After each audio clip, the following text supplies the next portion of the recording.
Carolina great whites. Okra was in their bosom. And they took that and blended it with resilience in order to make magnificent meals. Cerasee and other herbs were what they used. Shotgun houses became the places for plant medicine. And most importantly, stories were in their soul. So this is not a new thing, right? Little did slaveholders know that they had a slave ship full of healers, all these stories. I am honored to be here with you today. 200 years later, stories still matter, still. And they are what we're using in order to mobilize our communities and empower our communities. Brown Girl is about amplifying voices, and not just any voices, but voices that have been long silenced for generations, and people told that you just not enough. We step in and say, you are enough. It doesn't matter if you're homeless. Guess what? You got a story. It doesn't matter if you're on your last dime. Guess what? Your shiny brown penny still has a story. You still have a story. And we are encouraging people to share their stories to fight for justice. Now, you might be asking, well, how do I do that, right? How do I go into my community and mobilize? All of us, it's better. Oh, okay, sorry. Sorry, we're having some technical difficulties with the power. Okay, thank you. All of us have the power to go into our communities and make a difference and encourage people to change, whether it's changing our environment. I'm going to talk about Hilton Head, South Carolina today, because I'm on the Island Leadership Committee there. Still, you got to live in Hilton Head. I'm still from South Carolina. That's where my ancestors were from. And we're fighting in Hilton Head, South Carolina. So many people still don't have sewage. Their yards are filled like pools of this sewage, and children are playing in it because they don't have sewage hooked up. That's a problem. And no one knows their story. And until people know their story, guess what? Nothing changes. All of us come from a community. You're going to work together today. You're going to hear your story about your community. What is happening in your community? What are you doing to encourage people to have a voice, to speak up, to say something? The more we are silent, the more people suffer. You must be strong enough to say something. Say something. So today, I'm empowering you in our interactive workshop to say something. And we're going to do it through using genograms. Anybody know what a genogram is? Okay, a genogram is like a family tree. However, in that genogram, you're looking at patterns that have happened over generations that are still happening. For example, I told you I'm from South Carolina. In a little town in South Carolina, they may have 4 lights, maybe 5. Okay? And there are generational things that are still happening today because no one is doing what? No one is telling the story. No one is speaking up. So I'm encouraging you all today to think about in your own family, what are things, patterns, environmental patterns, health patterns, social determinant patterns that are still happening? You can't break the cycle until you realize and recognize something is happening here, right? So this is not a workshop where we're going to be pretty. We're going to tell the truth, the whole truth, and nothing but the truth. So help us God. You understand? So the first thing, if you came in and you got a sheet of paper, great. If you didn't get a sheet of paper, feel free to use your own paper or come up and just grab a sheet of paper. First thing I want you to do, we're going to start with your mom and your dad. All right? If you know them. We're going to start with, we're going to tell the truth. I want everybody to repeat after me. I'm going to tell the truth. I can't hear y'all. I'm going to tell the truth. Nothing but the truth. Oh, y'all saying that like y'all don't mean it. Nothing but the truth. So help me God. Oh, come on now. Okay, and you call God, it don't matter. I didn't name you God. I know my God. But I said, so help me God. Okay, tell the truth. Okay, so start with your mama and your daddy. Write that down. So everybody should write down your mom and your dad's name. Right, your mom and your dad. Who is your mom and who is your dad? If you don't know your mom and you don't know your dad, that's fine. Write down whoever raised you as a mother or father. And where was this? So where's your community? Name your community. Because we're going to share. So if you shy, Your shy will have to go out the window, put in your back pocket, not the place to shy, okay? Where is your community? So I made Hilton Head, South Carolina, where my ancestors were. My hometown is Sumter, South Carolina. So where is your community that you grew up in? Okay, what community that you grew up in? Your mom and your dad. Now, by your mom and your dad's name, I like for you to write down at least one environmental issue they were dealing with. If you know it, what's something that they might have been dealing with in their community? Was it trash? Was it a landfill? What's something that you can think of? And then write a health something that they were dealing with. The poor housing condition is that, I know that. Yes, absolutely. Those are social determinants, absolutely. So name a social determinant or an environmental issue that your parents were dealing with. If you don't know what a social determinant is, just Google it, okay? So what were they dealing with?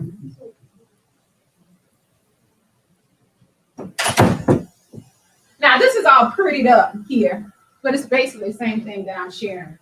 We're going to be telling stories today, okay?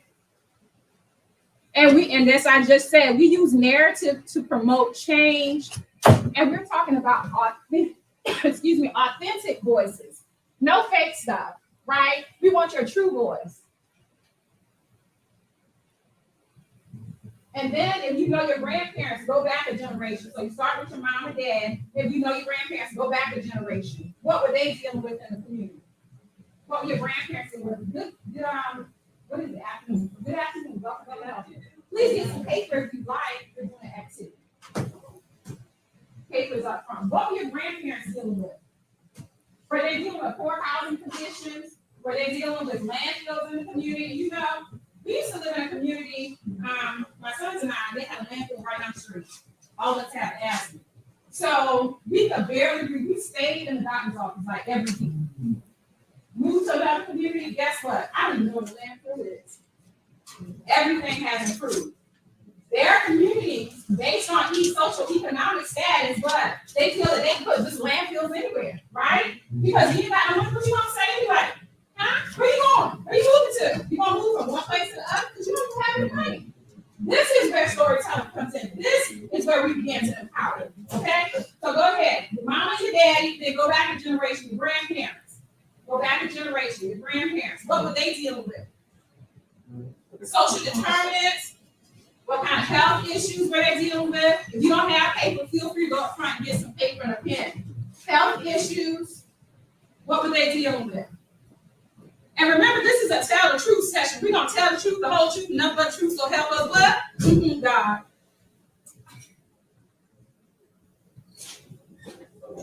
And you can go back to the next generation, your great-grandparents. What were they dealing with? What was in the community with your great-grandparents? Okay? Did they have any issues, environmental issues? They had any social determinants, any health issues? They told me this ain't church, you got to stay in one place now. So let me go on up front. Tell me, is this better? It's a good place. Now, how much? Who's going to turn this for me? I need to stand right here? Yeah. Okay. Sorry, normally I move around, so this is a learning curve for me to stay still for a little bit. Okay? How far have you all gotten so far? Did everybody raise your hand if you named your parents?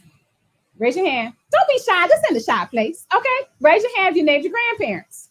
Good. If you knew them. How about your great-grandparents?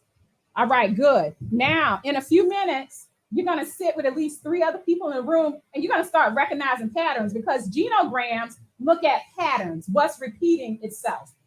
So if your mama dealt with something, then if your grandmama dealt with the same thing, and if your great-grandmother dealt with the same thing, that's a pattern, right? And this is where we come in and telling our stories. How do we break those negative patterns that are negatively impacting our ecosystems and our communities? Take another minute, and then I'm going to have you sit with the group. Let's count off 1, 2, 3. So you all are being so shy and so kind. So you don't have to sit right beside a person, but just sit in the area. Can this be a group right here? Okay, right here next to me. Can you all be a group? The back area, the 2 ladies, can you all just sort of group yourselves? Is that okay? Okay. I forgot I'm supposed to stand the same place. Okay, if you can, let's take 2 minutes in your group and share some patterns that you've noticed. What are some environmental and social determinants that you've noticed that are generational pattern going on in your community? So please share with your group for 2 minutes. Now, this is where we are. We've worked this entire thing so far. You've identified the characters in the story. You've identified the setting. Where is your community? Who is telling the story? You are. That's the point of view. And what issues? You're looking at the issues. And now what we're doing is sharing in our groups. You're sharing. What are you noticing those patterns? And then supporting. So we're doing the last two. Here you're sharing and supporting. What did we realize are some issues that we're facing and how we're supporting each other? So please take 2 minutes to share, okay? 2 minutes.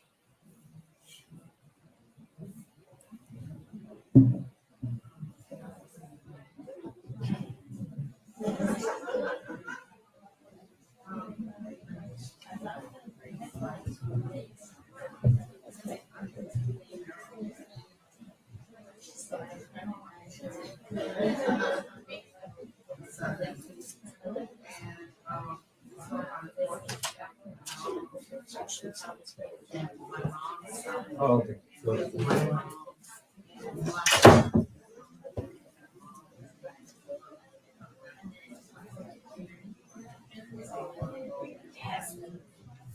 Oh, sure.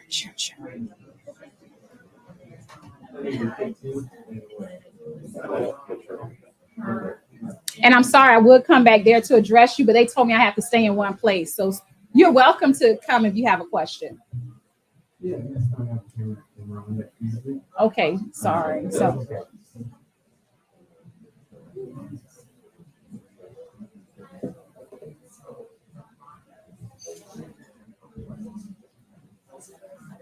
take 1 more minute to talk, and you'll have time to talk later. 1 more minute.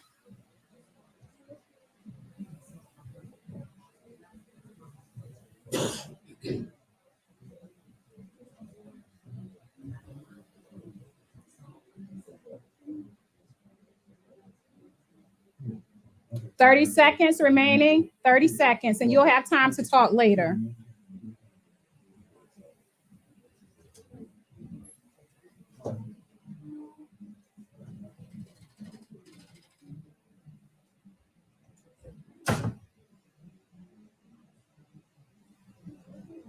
Okay, try to wrap it up in the next 10 seconds, and then you'll have time again to talk later. 10 seconds.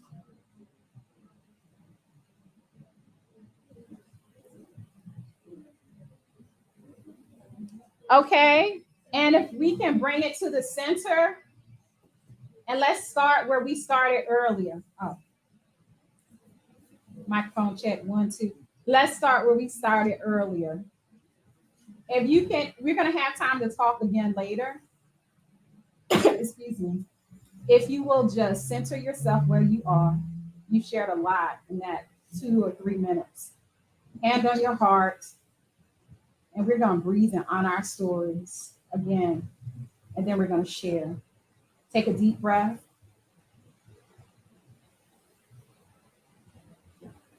And as you're taking a deep breath, just let your story know, I honor you. Take another deep breath.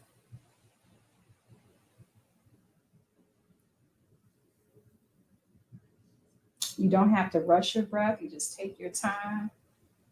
Take another deep breath. And think to yourself, I honor you. You're honoring yourself. You're honoring your story. Okay. We're going to start with this group here. Can you all give us a 1 minute overview of what you all noticed as some of those environmental and health patterns that you all have seen in your family and in your community? Yes, ma'am. Would you like to? Oh, I can't take them. Okay.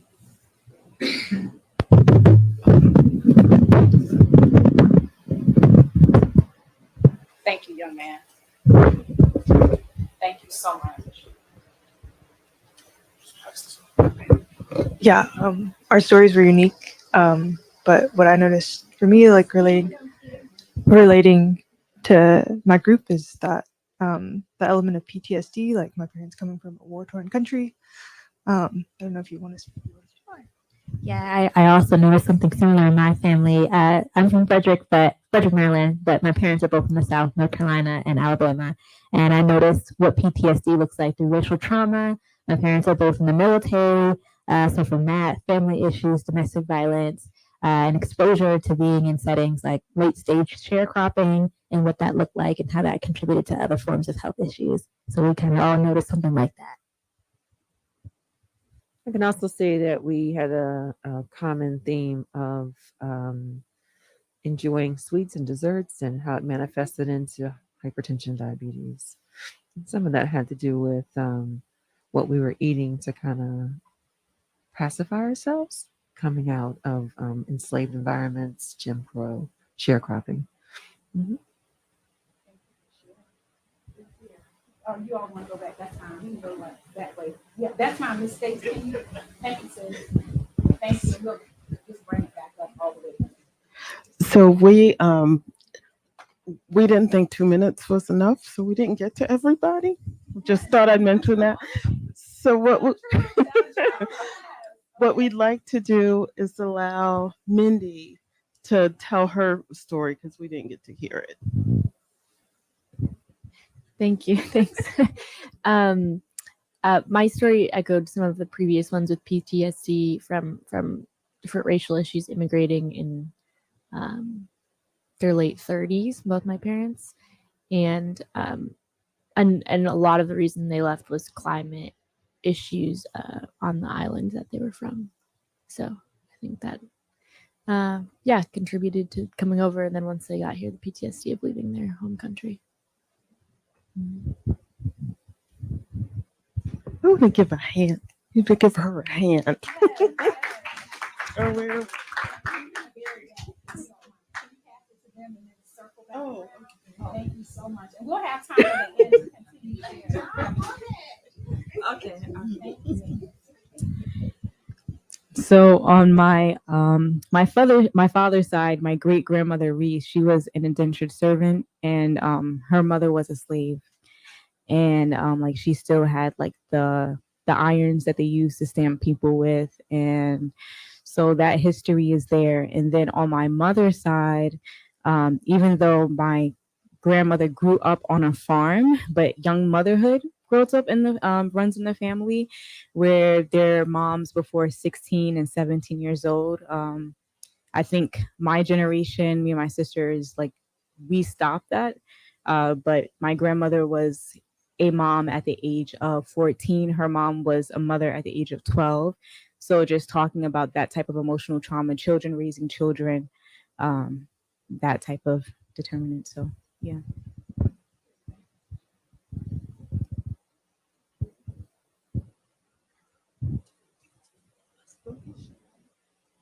You're supposed to go too. We're here to support you. We're on what? Support. We're supporting you. You all can do this. Yes, let's give them a hand. They can do this. Let's support them. This is a healing place. Some of you maybe thought you were just coming to a session. You know, this is a healing place. Okay, so we're here to support you. For our group, there was like a lot of themes of like violence and like pollution from like urban life, poverty, a lot of so for me personally, I grew up in the Philippines, so we experienced a lot of like foreign like people coming to our land and taking our land.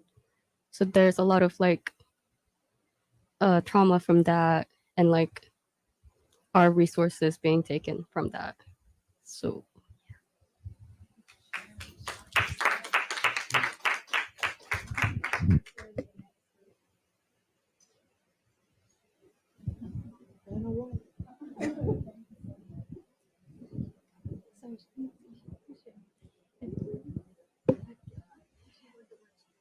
Okay, so our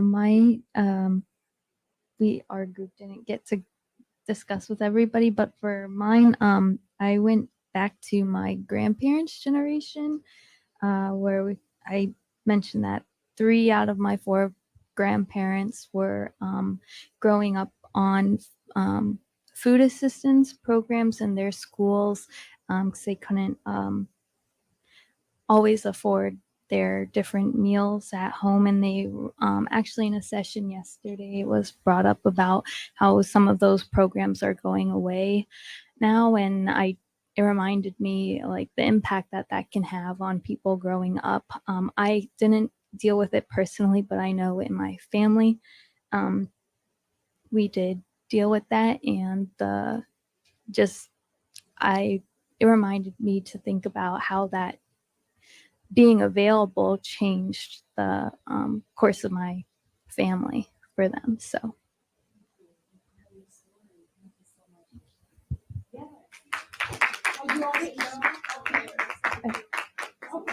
Oh, yes. Sorry about that. No, it's okay. So I grew up in Hampton, Virginia, Hampton Roads, Virginia, and my family experienced a lot of flooding, and I feel like that caused financial trauma, just like moving a lot for my parents, and I feel like it's kind of reflected onto me, and I'm very frugal with money, and it's like something I'm kind of getting better at, but it's definitely a process just seeing them struggle with money and constantly moving state to state and stuff. Thank you.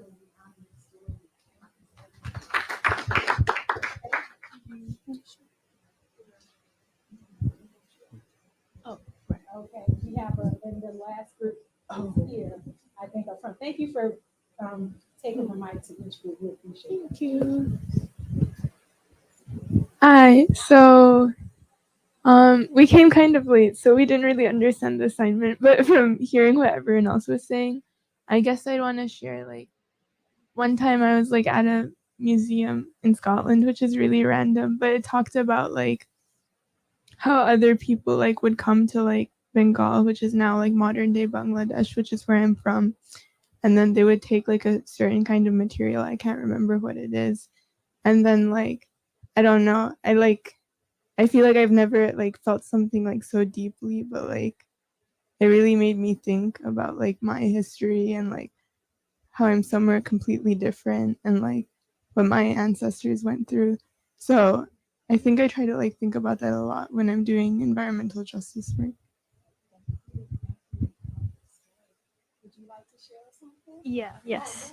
So similarly to Khadija, as like a South Asian woman and a Muslim, I've noticed that a lot of like modern severe climate change, like repercussions are in like South Asian countries and Muslim dominated, like wildfires, floods, droughts, etc.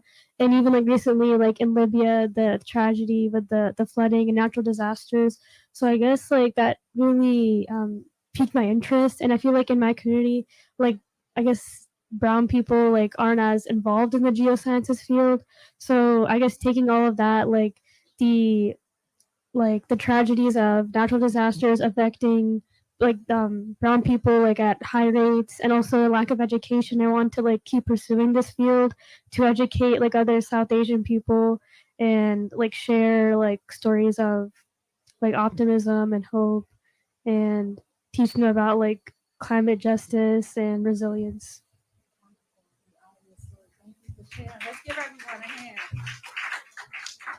So we walked through all of the steps here as we're looking at narrative justice and what it is. Okay, thank you. As we're looking at narrative justice and what it is. So any questions so far? If you wanted to take this, and this was called a genogram. You're looking a genogram.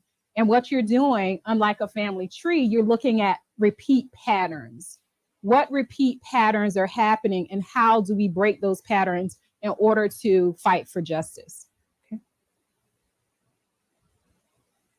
So what we have with Brown Girl, we have a story roadmap, so to speak. So what we do is try to create empowerment zones. And these are story empowerment zones that we create in global communities. So in Africa, we have in Team Ghana, we have a story zone in our school that we have there. In Brazil, we have a story zone that we work with. And of course, in Baltimore and in other areas, we work in empowering folks through having immersive experience to share their stories.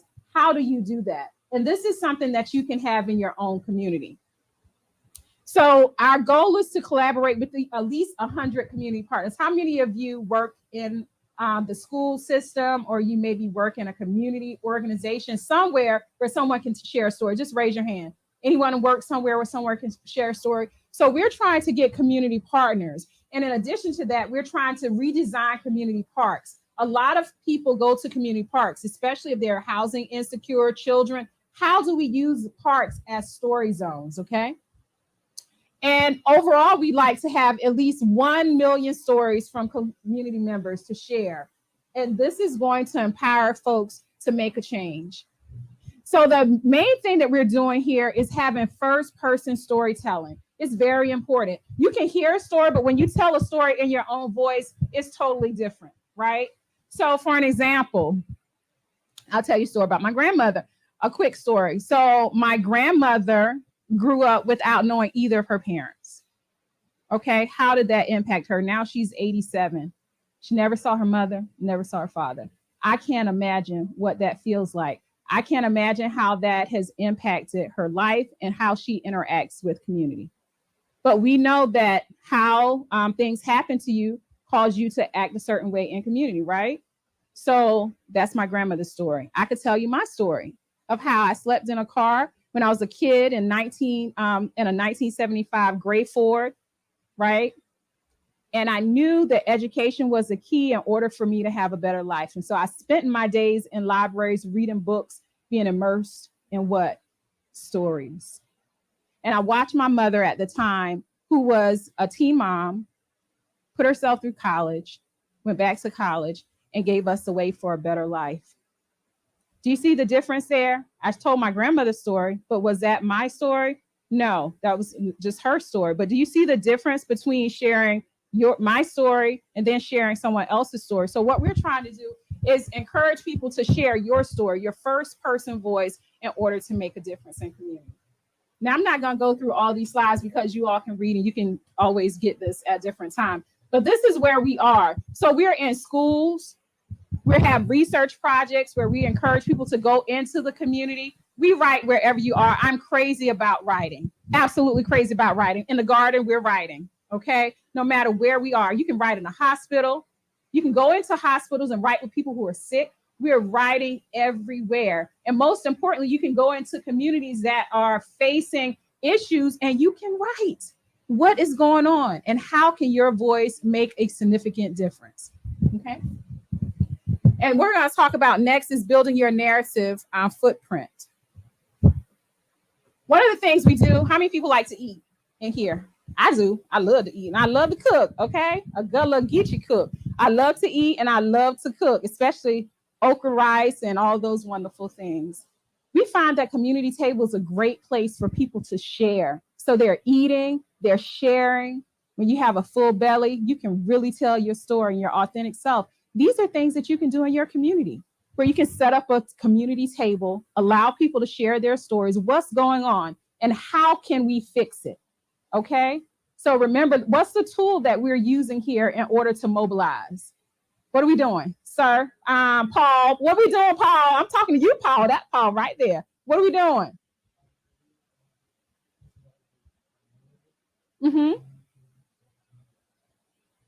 Around that voice, sharing. Say something. Say something. Don't be afraid. You know how many people are afraid to say something? I know some folks talked about violence in here, right? I know what that feels like, to have someone treat you like something less than what you are. But I had to get the power to do what? Say something. That's not okay. That's not okay, Booth. You're not going to talk to me like that. You're not going to treat me that way. Okay? Say something. All right? If you notice, I limp from here to here. Right? Because 9 years ago, I broke my leg, ankle, and my foot. And a doctor left me like this. They messed it all up. Do you know how many people in marginalized communities deal with medical malpractice that is gone unseen? It's an invisible population of folks. And they don't talk. You want to say something? That's right. That's right. Because they think we can get away with it, right? And some folks might say that's not an environmental problem. That's not a problem. Yes, it is, because it's how people interact with their ecosystem, their environment, right? So I could have gone mad several times. Can you imagine? One day I was actually walking, the next day I wasn't walking at all. And it was years before I could take one step. I haven't even been walking, taking steps for more than 4 years. Might be 2. I had to teach myself all these calluses on my hand. I was crawling through the house, taking care of my children. Okay. That's a problem. But that's somebody's story. I'm not the only one, right? There's someone in your community who also has a what? Story about interacting with medical malpractice. And they just what? May not feel like they have the power to say something. Yes.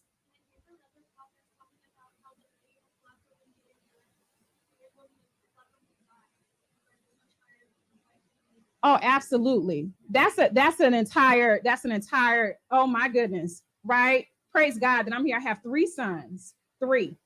My last son, thank God I'm still here, because they took him before I could even leave because I was bleeding so much, right? But I had advocates, someone that could stand for me.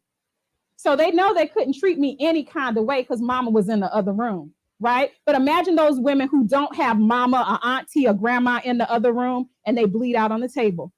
Right? So thank you for mentioning that. Maternal and childhood, that's a story that we need to mobilize. We need to get these stories. It has to happen. I'm so passionate about this. You know, I'm not in the university classroom full time anymore, but I'm glad because the community is my classroom. And I feel an urgency in my soul that this needs to go into the world, and people need to gather stories. We need to be story gatherers and say, hey, you know something, you got to say something. You can't let it go. And we can change by opening our mouth. We got to say something, write it, say it. We cannot be silent. It's just not an option. Okay. Any questions about the table, the community table? So we're sharing all the things like we just shared here. I'm sorry. Yes, ma'am.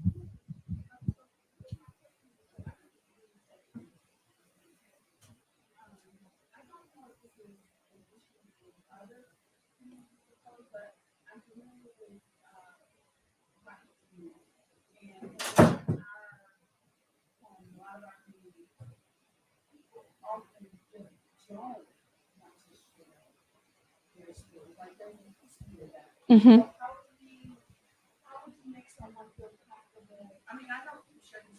Mm-hmm. That's a hard one, but it's a good question. I can just tell you what I've done. Excuse me. I try to make sure that people are in a safe space. So when we do our workshops, for an example, our community workshops, I try not to have more than 10 people. So we're in an intimate space. And we can share and we sign an agreement, whatever happens, unless you want me to go out and tell, I'm going to keep it right here, right? So that's one way to create a safe space. If you're working with family members or some other folks, we might also encourage, just work with them, take time. My grandma doesn't always want to talk about how she grew up, right? Because that's painful for her. So you have to do it in teaspoons. And the basic thing I just find, just love them until it stirs something in their soul and they want to speak or they want to write. Did that answer your question? You're welcome.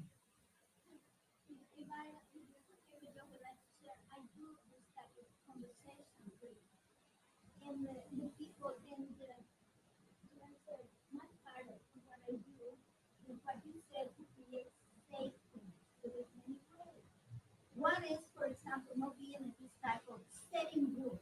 Mm-hmm. This is the European-centric type of mentality. This is the box they have created, and we, the collective society, just buy into it.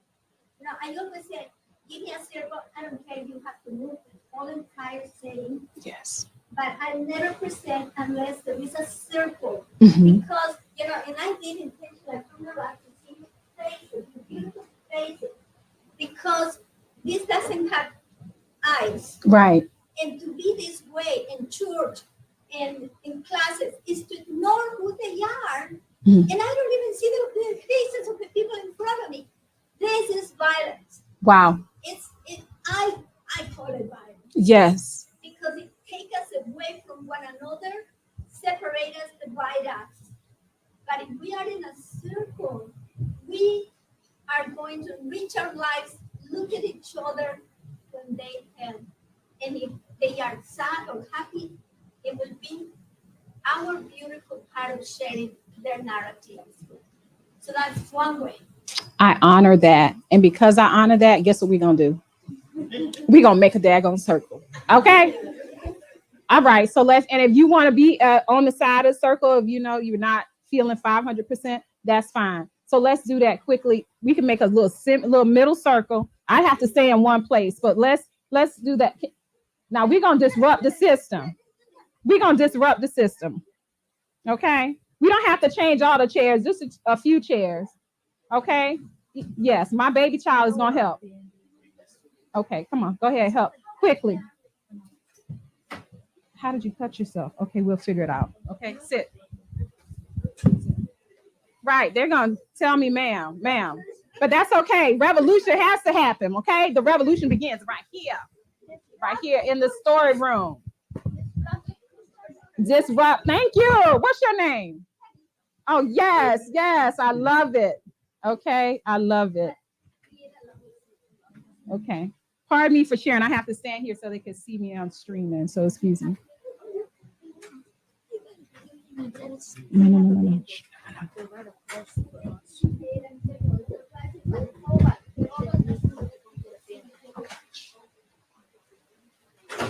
Thank you. So see how organic narratives are, right? See how we just stop and just shut it down? Yeah, come on, sit by me, Paul.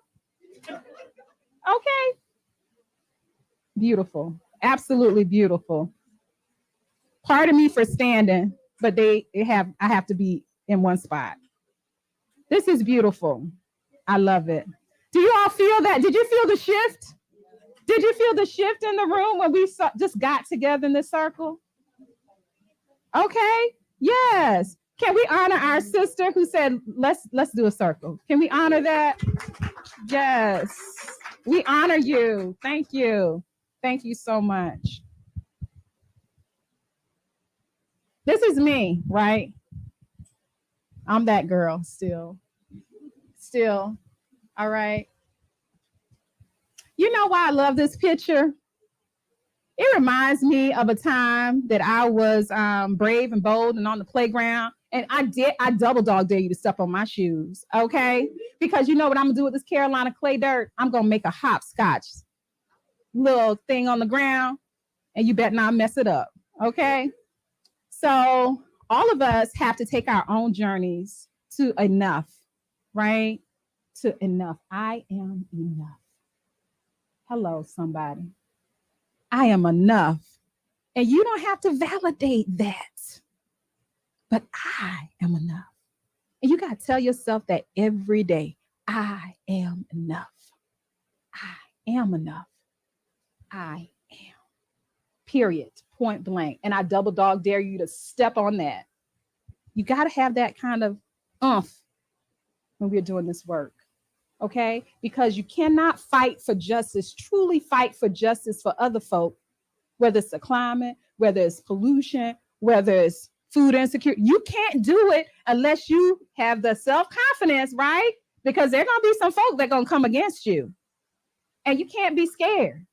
This is not a scared work, okay? You cannot be afraid. So you have to tell yourself that you're enough before you even encounter them, right? And then you can draw a sign, a little thing in the red dirt, where you got Carolina clay dirt enough, some Maryland dirt. Say, you know what? You're not going to step over this line because, you know, over here, we stand for justice, right? Period, point blank. And you're not crossing the line until we get the change that we want to see. Okay? All right. So community parks, this is very important. Very important. Every community should at least have a park. Even if it's a rundown, raggedy park, they got a park. Okay? Might not be able to take a dog or something out there, but they got a park. Might have a fence that you get all ripped up on the leg if you try to jump, but they got a park. So what we're trying to do is reimagine these places. Community parks are important to me because when I was that little girl that you just saw, we spent a lot of time in the park when we didn't have any place to go after school, right? but my mama took us to the park. And you know what? I didn't think I was poor because my mom never said so. We were shining every day. We went to school. We had good grades, and mama didn't tell me anything different, but she loved me. I didn't think I was poor. So if anybody told me I was poor, they had a problem, not me. All right. So we went to these parks, and I remember the magnolia trees and the swings and the merry-go-rounds. Imagine how empowering that could be, because guess what? I'm not the only kid who experienced homelessness. Think there's a kid in your community who is experiencing homelessness right now? You may not know it, but guess what? They are. So we can take these parks and reimagine them and turn them into healing spaces, right? Where they can share their stories, where they have little toys or something in the park where they can just write and you can leave it there. Maybe little letter boxes. I envision having letter boxes with paper and kids can just write and leave their stories, and parents can write and leave their stories. Imagine the power if we could tell somebody we just needed $5 to buy some pork and beans and weenies. That's it, $5. And we could leave that in a mailbox in the park. And somebody went in and put that in that $5 in there in a little envelope that we left there. Do you know how that could have changed my life that day?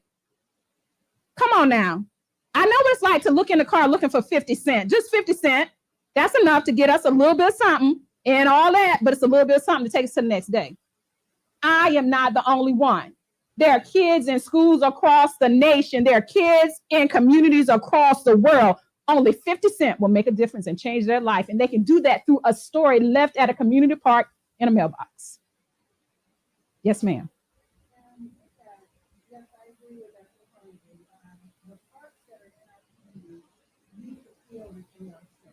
Mm-hmm. Mm-hmm.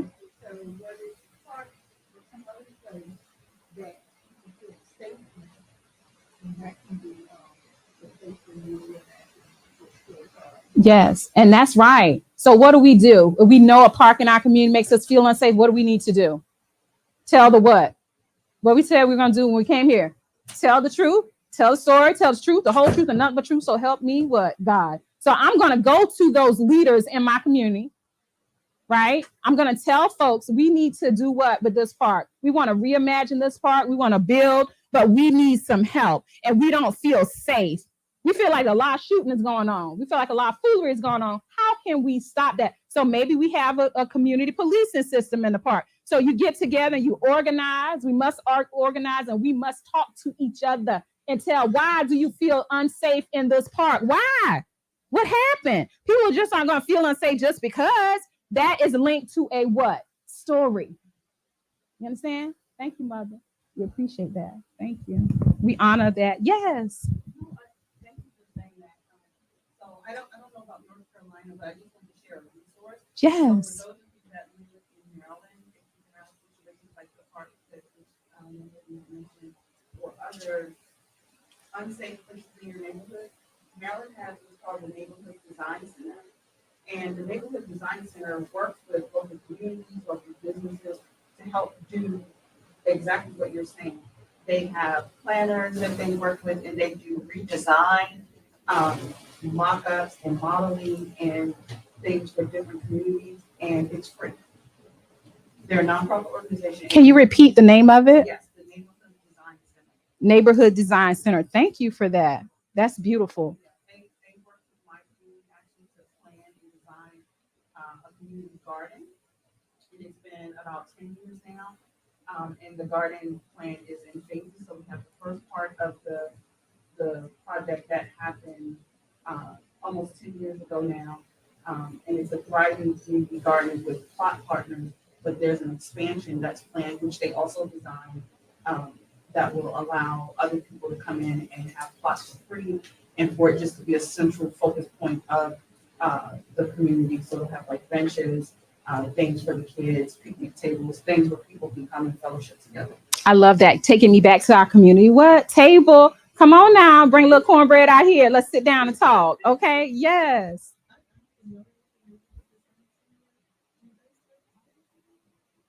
As far as I know, they serve all of Maryland. But you can, I don't know what you are both your in. I don't know the contact. You can look at your website, but I know the folks in Prince George's County are very good at sharing resources, and they can help you build. So so you contact. Wonderful. And so some of you may be saying, well, I don't live in Maryland, right? And I don't know they have this in my community. Guess what? You can call them and ask them. They say no, guess what? Well, now you do, because guess what? You have someone that's going to volunteer to get it started, or not even volunteer. You can contract me, boo. Okay. Yeah. And we're going to get started. Okay. So if they don't have any in your community, don't be afraid to do what? To ask. Thank you. That's powerful. Thank you so much. I'm going to look that up. And of course, park is more than a place to play. We think, grow, and we change the world. I didn't change the world when I turned 48, right? It was that little girl you saw. The fire started then when I was on the swing in the park and going back to the car that I lived in. Get it? Let me tell you again, I did not change the world when I turned 48, right? It started when I was that little girl on the swing at the park without a home. Let me say it loud for the people in the back. I did not change the world when I was 48. So what am I saying to you? The young people that are at those parks, even if you're an older person at those parks and you're young at heart, guess what? The change can still happen. So it's more than a bench. I want, when people go by a park bench, I want you to see more than that. See a world change. See a story told. You know what I envision? Again, I'm crazy about words. Words just all on the bench. Words on the bench. How do we put words on the bench? Empowerment words on the bench. So maybe someone can come to the park, see a word like, you are beautiful. You are enough. That might do something, right? You never know. How can we change the park benches even? Okay. Any questions so far? Anything? Anything stirring in your soul? What's your name? Daryl. Anything stirring in your soul, Daryl?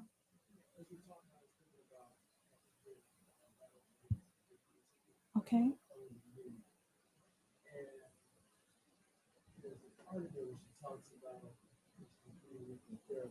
Mm-hmm.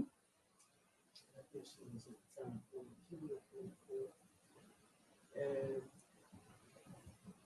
for so long, she thought that the reason why she was successful was because she was able to make the Mm-hmm. But her therapist said what you should be doing is not running from the 8 or 11-year-old Violet Davis, but also embracing that girl Mm-hmm. who was there. Mm. Because without the 8-year-old Violet Davis, you would never have become the 44-year-old woman that you are today. Wow. And so I'm trying to make connections between this image here of the little girl on the bench, right? Mm-hmm. And the woman who returns to the park, right? Wow. So what guidance or resources do you have for people who've been so traumatized, Mm-hmm. right, Mm-hmm. by life experiences that it's hard to find their voice or speak their truth? Journaling Right. has been powerful for myself. Journaling has saved my life on so many occasions because trauma is often multi-layered trauma. It's not just one thing, right? So I told you about the homelessness, but I didn't tell you about the domestic violence. I tell you about this and I tell you about that, right? So what I've done over the years is journal. On those days when I felt like I didn't want to live anymore, I journaled. On those days when I felt like I just couldn't do it, I journaled. When all I had was 1 penny left after leaving a domestic violence situation, I had 1 penny, literally one. And you know why I didn't spend it? I keep a penny in my pocket at all times. Because my mother said, if you have a penny, a shiny brown penny, baby, you never broke. That's what my mom told me when I was a little girl, and I believed it, right? So here I was, a grown woman with at the time, 2 children to take care of. And guess what was in my wallet? A penny. So when he said, leave, fine, I'm leaving, bye. Go and keep the house, do what you gotta do. But I got my penny and I got my boys. And I set that brown penny, that shiny brown penny, and I had my journal, was writing, and I wrote a letter to God. And I said, God, this is what I need.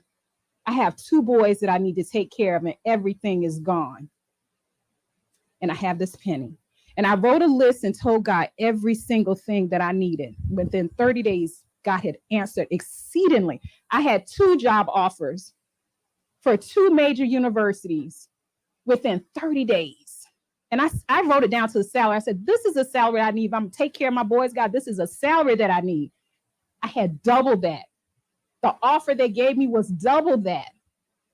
You understand? So journaling is powerful. Letter writing is powerful.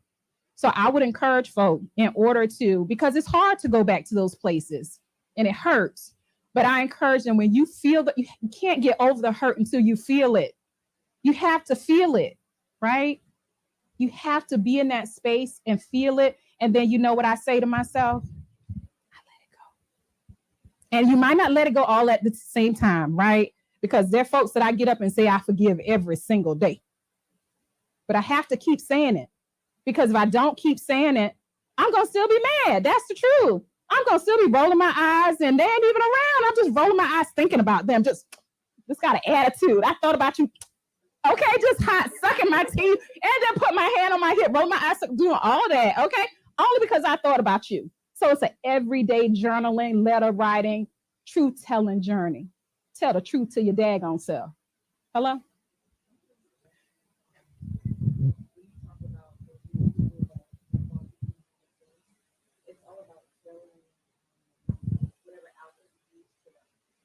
So like some people might not feel comfortable responding with intentions, like maybe like they enjoy singing or they enjoy rapping. What songs do you feel like, or write some poetry? So figure out what it is that they like to do, dance, even if it's basketball or if they paint. I ask people sometimes, like some of my friends with cousin time, what colors are you feeling today? Because maybe right now you don't know how you feel, and then I'll ask them when he says the colors. What does that color represent? Did that help? Wonderful. Yes, ma'am. Yes, ma'am. I'm gonna add one more.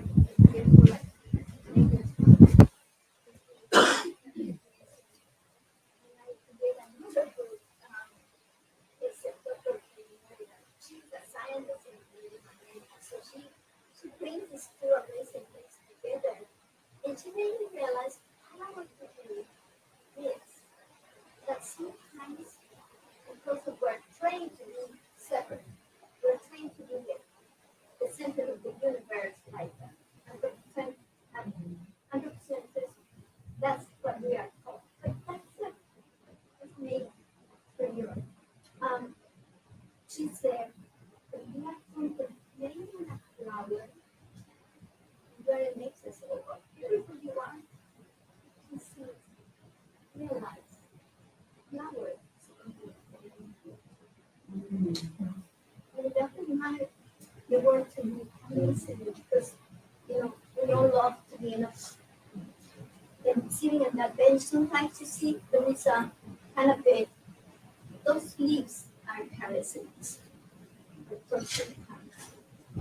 And this is who we really are. This is where we really come from. Sometimes when you cannot journalist or sing or dance, just open up to the idea, I am this water.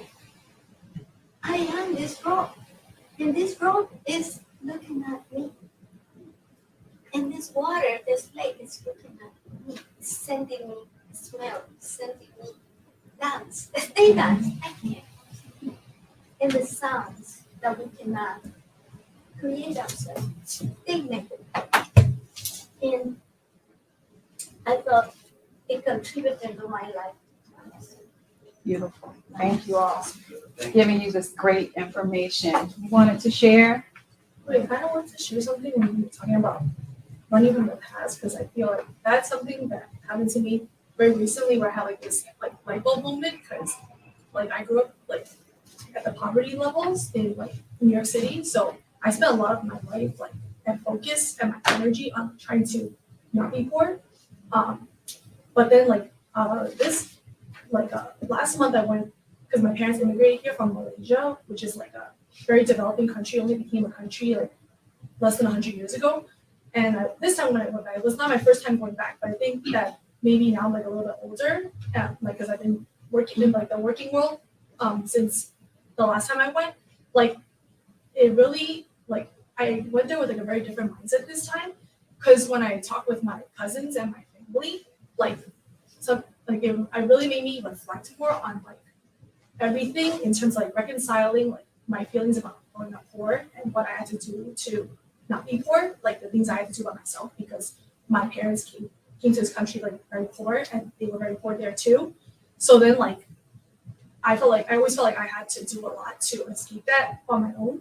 But when I went back and I had conversations now that I'm older, like I have a different lens on it because even though I had to do a lot, they also did a lot because they started like even lower than what I thought was like low. Like I thought it was like being poor in America, but then it's like they started like being poor in Malaysia. And I also got to talk with my grandma who's like 89 now. And like I heard, and I think maybe because I'm older, she told me more about her life growing up that I never knew before and I never would have been able to guess.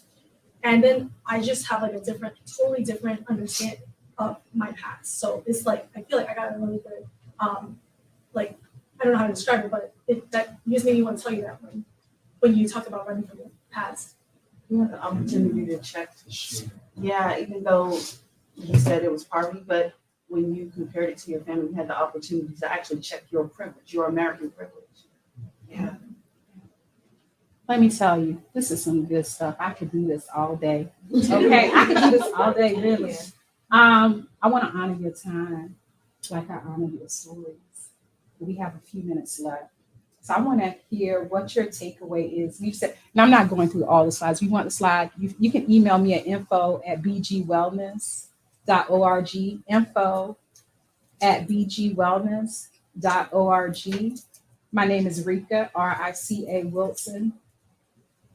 And the website is www.bgwellness.org. This is my work, right?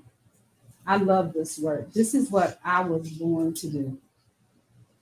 Words, stories, travel the world, and encourage people to say something for justice. One thing I want to mention before you share, I was at Howard University where I used to teach. And I had gone on the yard. I graduated from an HBCU. So anytime, on the yard, you have the plots for sororities and fraternities. But I saw the tree at Howard when I was at Howard, when I went back on the hilltop. I don't know how to get to it. Excuse me. Yeah, okay, here it is. When I was on the hilltop this particular day with my niece and my boys, after I hadn't been there for a while, I don't know what's going on. I can't go to, how do I go to the next slide? Just hit next, maybe. Okay. Oh, that's me doing a story at Augusta Fells High School. I go into the schools that's in the community. Oh, that's on the street, honey. I cook my gullah food and I take it to the streets. Okay. It was in the wintertime, it was cold, and I like to make folk food and take it down to the city, and I fed them, and then we're gonna talk. We're gonna talk about your story. So that's cornbread, that's homemade gluten-free cornbread, boo. Okay. Sharing, okay. This is what I wanted to do. The trees, like we have the plots on campus, right? Imagine we go to our parks or in our communities and we have story trees. Imagine how powerful that will be when we can use trees as story trees. That's a passion of mine. So I am complete. I'm so glad that you all came here today. And I have to tell you a story before you got here. So because of the nerve damage in my from the medical malpractice and what they did and left me unable to walk, I normally don't wear suits and things. I love wearing suits, but I haven't in a long time because they hurt, right? So I put this on this morning because normally I just have something comfortable. And I said, I want to dress up today and look decent. I was standing in the bathroom for at least 35 minutes before you all got here because my body is hurting so bad because of having this suit on, right? And I saw my sister Stacy, and I was like, I got to get this off. And I went downstairs, and they didn't have anything in the student bookstore. But I wanted to be honest because I said we want to tell the truth, nothing but the truth, and the whole truth, so help us God, right? So I want you to know my truth. And so I had to get through that challenge, even to get to this workshop, to share with you, because my entire body is stinging, is screaming because of the nerve damage. And so I just wanted to tell my truth as we're doing our takeaways. So what I take away from this is I was on assignment to be here today. right? My sister says God is the master logistical coordinator. I was on assignment. So despite the pain, I was on assignment. And my kids said, Mama, you sure you can do that? You don't look right. Your eyes red. They were so worried. My boys were so, and normally they're not. That's my baby child. My older sons, normally they're cool cucumbers, right? They were getting ready to just pull me from there like, Mom, you can't do this because you're not feeling well. I said, I'm going. I'm just going to go to the bathroom and I'm going to stay right there. I'm going to take the jacket off or whatever. And I can just stay there until I get enough strength to come in here. So that is my truth and that is my story today because I believe in this thing so much in my very soul. So just like my ancestors was in 1823 was still sharing stories in Hilton Head, South Carolina, this is my charge, right? This is my charge. This is my gift to the world because God said so. And I'll tell the story and then we're going to go around and you do your takeaway, please. They often tell a story about, I used to tell my students a story about a person who died and went to heaven. They got there and all these boxes were in the room. They looked in the box and they said, what's this, God? What is this? God said, look in the box. These are all the people you did not touch with the gifts that I gave you. These are your gifts and you didn't use them. So you didn't touch these folks. I don't know about you, but I don't want any boxes in my room, right? When I walk in, I want everything poured out of me that I should have given to the world. No boxes.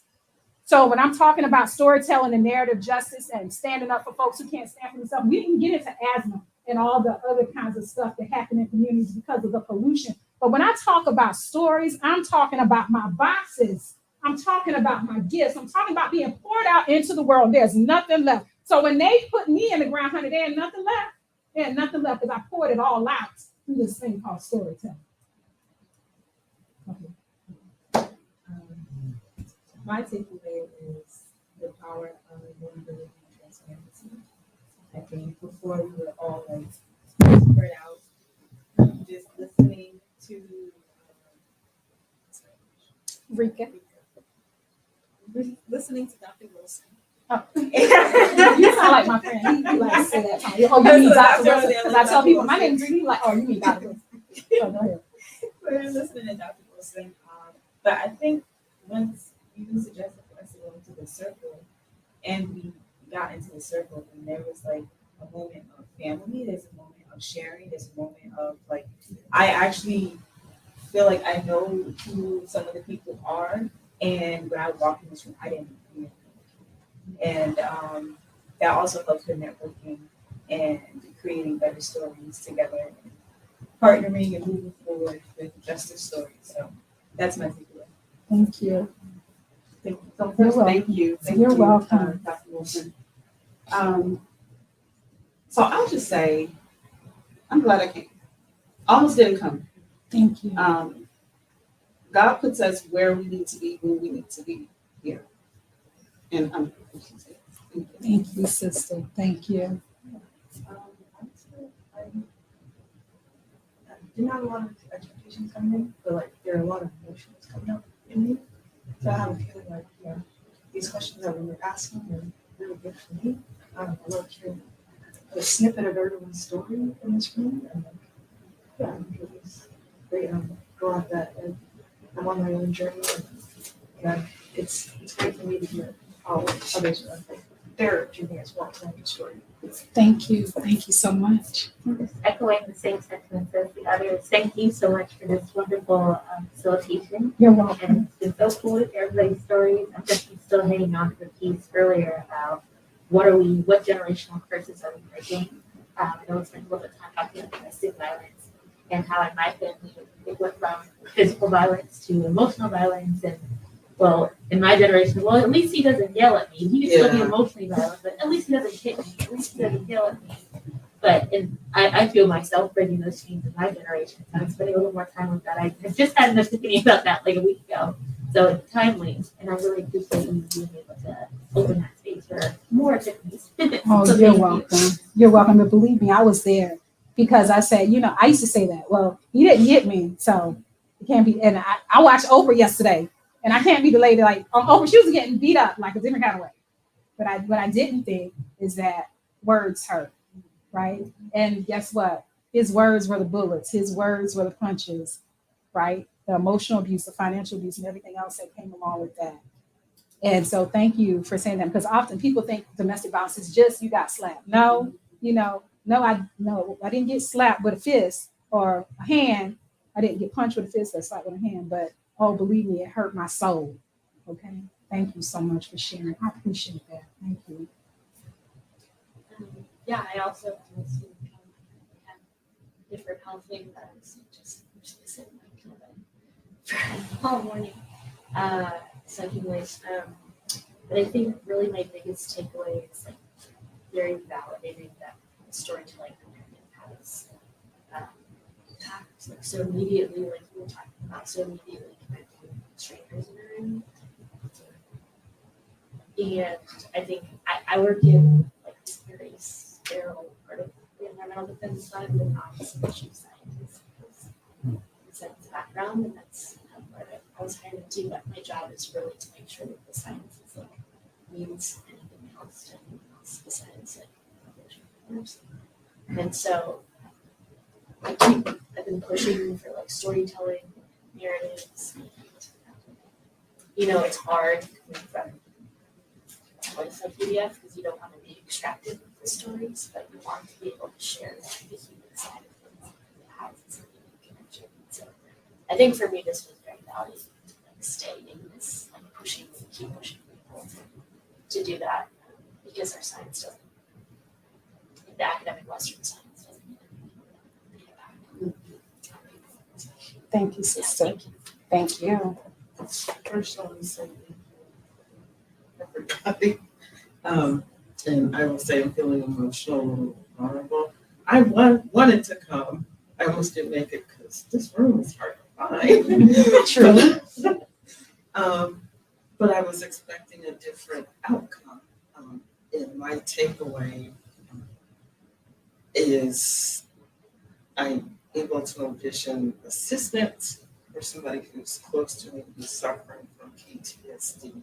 So thank you for the question, and I don't have her elegant words, but the appreciation for the vulnerability. Thank you. I think something that stuck with me was when you talked about your child self. And I think like remembering your inner child is really important when you remember the work that you do today and how it just like it's still you, so there's a connection to your growth.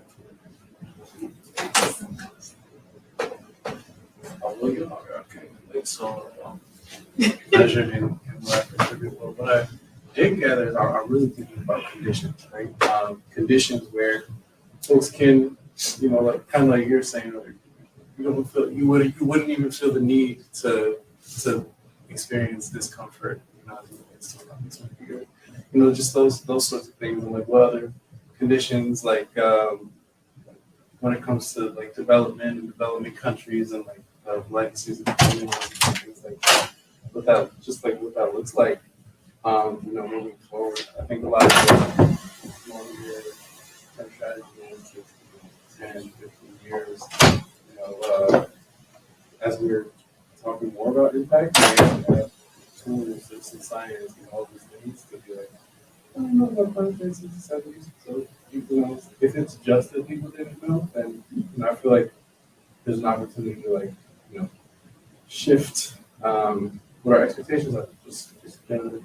But, you know, I'm really grateful for the space, and I do think that, you know, continuing to build narrative power at the intersection of wellness and environmental justice is extremely valuable. Now, they already told me they're going to cut me off in a minute. So, is there anyone that's a burning desire to share? And if you did get to share, please email me your takeaway if you'd like. Is there any one person that has a burning desire to share? Because I want to be, I want to honor the time of the other workshops. Okay, yes. So two for one. We're going to do 2 for 1. Okay, thank you. Actually, mine's wrong. Go ahead. You said mine. I was just going to say a big thank you to Dr. Reba Wilson. Oh, Yes. thank you. Thank you. Thank you so much. So thank you to Dr. Rika, and thank you to everybody who's participated fully in this workshop. So my takeaway was given to everyone, hopefully, that your story and your journey leads to your connection to this work. Powerful. Yeah, go ahead, Mother. And I want to say thank you to you, Rita, and to all of you here. And I am a part of the oral history project, telling stories, okay? With the John MacArthur Farming Alliance. So I would just encourage everybody in here to try to reach out to your parents, grandparents, your grandparents, whoever is still alive, to get those stories because they're there and they're important to hear. I just want to say it's burning desire to acknowledge that we were so easy into doing that and you to allow us to do this because we are in the presence of the ancestors from Philippines, from Japan, from other countries. And they are whispering to us and say, God, do it. You know, and now we are a better, beautiful group of people thanks to the circle of life. Thank you. That was perfect. Thank you. Thank you all so much. Have a wonderful day. And please, if you need anything, stop by and let me know. But have a great day.